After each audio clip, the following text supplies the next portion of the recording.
Bonsoir, chers internautes. Je suis très content de vous rencontrer sur Otem Studio. On est ensemble. Je me présente, c'est l'apôtre Jean-Paul Alingabo. Je suis votre humble serviteur. J'aimerais que nous partagions la parole d'aujourd'hui de notre Seigneur Jésus-Christ et par sa grâce. Sans plus tarder, nous allons ouvrir nos Bibles dans le livre de Genèse, Genèse chapitre 26. Nous commencerons sur les versets, à lire les versets 16. Même à 15, on peut commencer. Je lis maintenant au nom de Jésus-Christ.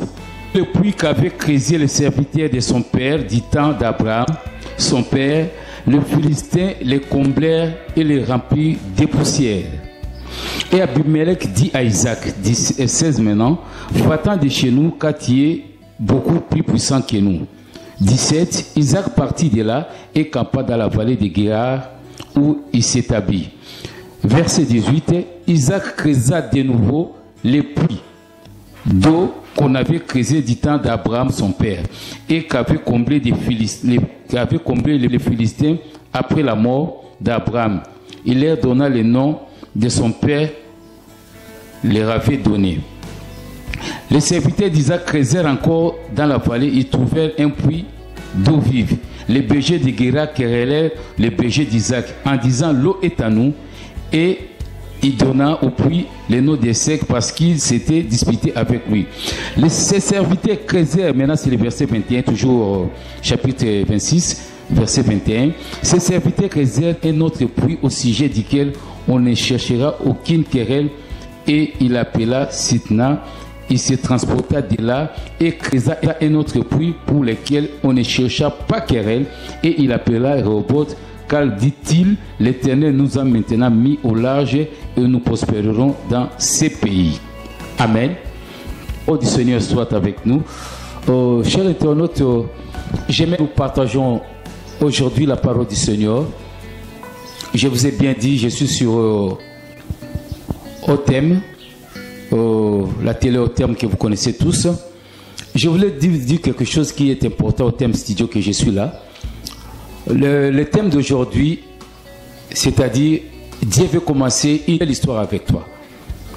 Quand je parle d'une nouvelle histoire, c'est-à-dire qu'il doit y avoir une ancienne histoire et maintenant il y a une nouvelle histoire qui doit commencer avec Dieu si vous vous laissez conduire par lui.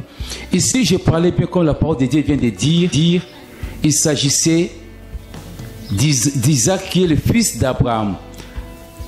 La Bible nous dit, lorsqu'Abraham était encore vivant, il a creusé des puits. Et ce puits-là fait sortir de l'eau. L'eau sortait dans ce puits-là. Vous savez, dans les anciens temps, partout il y avait de l'eau, c'est là qu'il y avait la vie. Les gens venaient y habiter, il y avait toutes choses qui allaient très bien. Mais la Bible nous dit ceci, lorsqu'Abraham est mort, les Philistins sont venus combler tous ces puits d'eau-là, tous les puits d'eau-là, par les poussières et des pierres. C'est-à-dire, l'eau ne pourrait plus jaillir, il n'y avait plus l'eau. Donc nous comprenons, lorsqu'il n'y a pas de l'eau, il n'y a pas la vie. Ici, je vais parler un peu du mystère de l'eau. Vous savez, le Seigneur Jésus-Christ a rencontré la femme la samaritaine, c'était sur le puits. Vous voyez son serviteur Élisée pour chercher sa femme, la femme Rebecca, ils se sont croisés avec son serviteur Élisée, c'était sur le puits. Et Moïse a raconté aussi sa femme, Séphora, c'était sur le puits. Et Rachel, Jacob l'a raconté aussi, c'était sur le puits.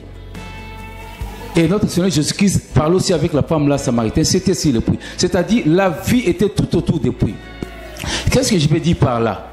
La Bible dit, lorsque Abraham est mort, les Philistins ont comblé tous ces puits-là par des pierres et des poussières. Abraham, maintenant, par la révélation, représente le type de Dieu, le type de Christ dans nos vies. L'absence d'Abraham a fait que tous ces puits-là soient comblés de poussière, ainsi que, je vais dire ceci, l'absence de Dieu, l'absence du Saint-Esprit, l'absence du Seigneur Jésus-Christ en nous, ça a causé que les mondes, les ennemis, les hommes animés de mauvaise foi, les sorciers, les démons, les forces du ténèbres viennent combler nos vies par des poussières.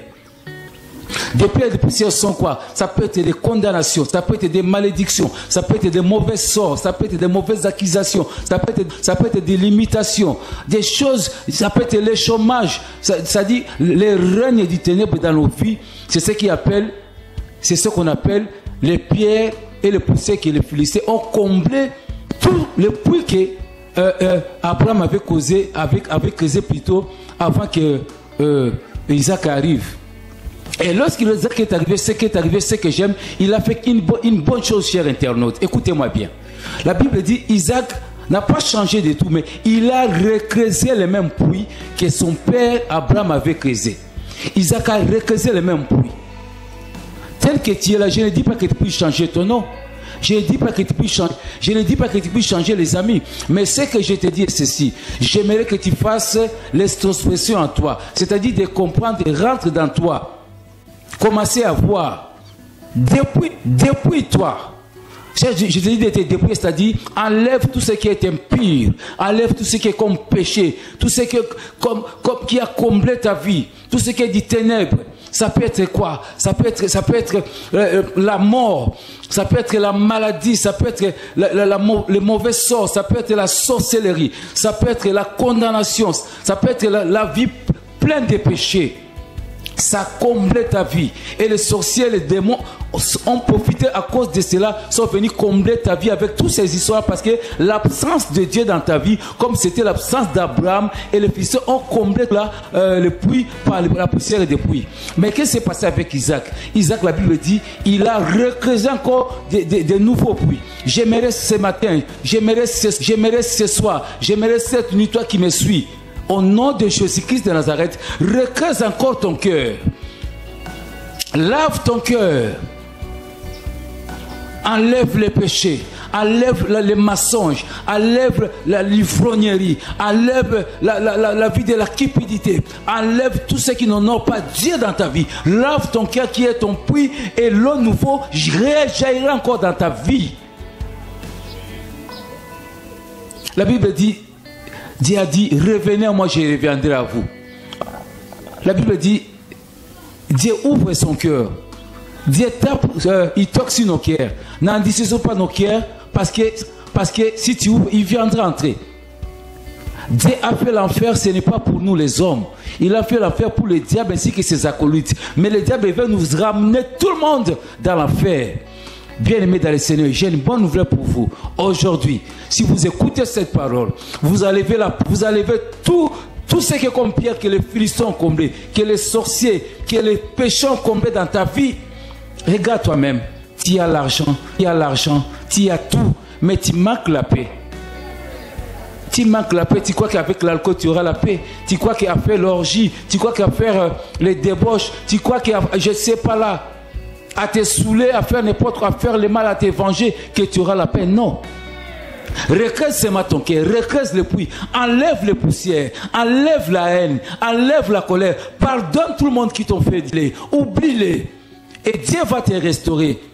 Et la Bible dit, lorsque Isaac a enlevé les pierres et les poussières, l'eau a réjailli encore dans ces puits-là. En vous, il y a encore de l'eau fraîche, il y a encore de l'eau pure, il y a encore de l'eau pure, il y a encore de l'eau potable en vous. Si vous recreusez seulement votre cœur, vous allez lever les péchés et Dieu va encore rentrer à vous et il y a une nouvelle histoire qui doit commencer dans votre vie.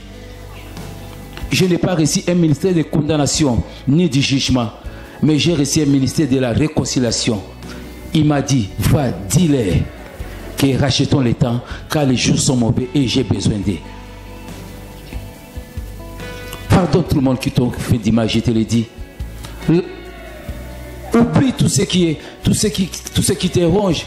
Tu parviens par dormir 8 heures, tu coupes le sommeil à 5 heures, 3 heures du matin. Ça ne va pas. Et il me dit, Dieu me dit, enlève la culpabilité en vous. Enlève cela. Même si tu as tué, même si tu as volé, même si tu as fait n'importe quel péché, la seule personne qu'on ne peut pas pardonner, c'est le diable. Il a péché une seule fois et on l'a chassé du ciel. Mais moi et toi, à cause de l'œuvre de la croix, à cause du sang de Jésus, nous avons encore la chance, nous avons la grâce d'aller devant Dieu et nous réconcilier avec lui. Commence une nouvelle histoire avec Jésus. Et le Saint-Esprit viendra encore chez vous. Et vous allez commencer une nouvelle histoire, une nouvelle vie et Dieu vous fera du bien. Priez pour toute personne qui a suivi cette prédication, afin que le Saint-Esprit, je vous passe mes contacts. Je suis à la République démocratique du Congo, en RDC. Mon numéro c'est plus 243 84 31 30. Je recommence. Plus 243 84 31 30 et 610. C'est mon numéro, vous m'appelez. C'est mon numéro, vous m'appelez. Nous allons prier afin que les chaînes tombent, afin que vous vous réconciliez avec votre Père Céleste et la gloire est vendue au Tout-Puissant. Je prie maintenant pour vous. Mettez juste votre main sur le cœur et je vais prier l'Éternel. La Bible déclare: tout est possible à celui qui croit. Rien n'est impossible à Dieu, et qu'il nous soit fait selon notre foi. Aujourd'hui, le Dieu d'Abraham, d'Isaac et d'Israël te dit: il veut avec vous. Dis seulement: Seigneur, je viens encore, je rentre vers vous, Seigneur, devant votre trône de la grâce. Je crois à l'œuvre de la croix de Jésus-Christ de Nazareth. À la croix, Jésus-Christ a porté toutes mes fautes. Il a effacé toutes mes fautes. Il m'a justifié. Il a enlevé toutes mes condamnations. Seigneur, pardonne-moi de tout péché que j'ai commis. Lave-moi avec le sang de Jésus-Christ, le sang glorieux, le sang précieux, le sang qui a vaincu les diables, le sang qui crie plus que les sang d'Abel, et je reviens à vous. Dès que vous allez faire cette prière, invitez le Saint-Esprit dans votre vie au nom de Jésus-Christ et vous allez voir la gloire de Dieu. Je vais maintenant prier, faire une prière miracle pour la vie de toute personne qui croira. Car la Bible dit: Jésus-Christ est l'unique Seigneur sauvé, il est le véritable Dieu. Je vais prier pour vous, que vous soyez malade, que vous soyez, je ne sais pas dans quelle situation. Maintenant, je vais prier. La main puissante, invisible de Dieu va vous toucher là où vous êtes. Maintenant, je prie. Au nom de Jésus-Christ, fermons les yeux. Crois seulement, tu verras la gloire de Dieu. Père, ô cher Saint-Esprit, cher Saint-Esprit, cher Saint-Esprit, cher Saint-Esprit, l'Esprit qui descend de la chambre haute le jour de la Pentecôte sur les disciples, l'Esprit qui descend sur notre Seigneur Jésus-Christ les jours de son baptême sous forme d'une colombe, l'Esprit qui est descendu les jours que les disciples priaient. Saint-Esprit a dit: mettez-moi à part Saul et Barnabas pour l'œuvre que Jésus a appelée. Cher Saint-Esprit, touche mon frère, touche ma soeur, touche les papas, touche la maman, qui, même s'ils sont malades, la parole de Dieu déclare: c'est par ces médecins que nous sommes guéris. Au nom de Jésus-Christ de Nazareth, j'annule toute maladie dans ton corps. Je brise toute maladie dans ton corps. Je rends naissance de toute maladie dans ton corps. Au nom de Jésus-Christ de Nazareth. Toi, maladie, quelle que soit ton origine, ta force, que le feu du Saint-Esprit te consume maladie depuis ta racine. Je te déclare guéri et délivré au nom de Jésus-Christ, au nom de Jésus-Christ de Nazareth. Que tout problème qui est impossible, maintenant dans ta vie, que Dieu intervient.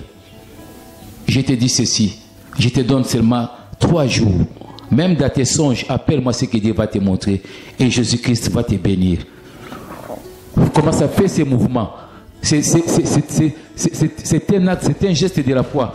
Tout qui était comblé par des charges, maintenant c'est toi maintenant libre. Que Dieu vous bénisse. Merci chers internautes. Je vous dis que j'étais sur Otem Studio. N'oubliez pas. À la prochaine. Bye bye. Vous bénisse.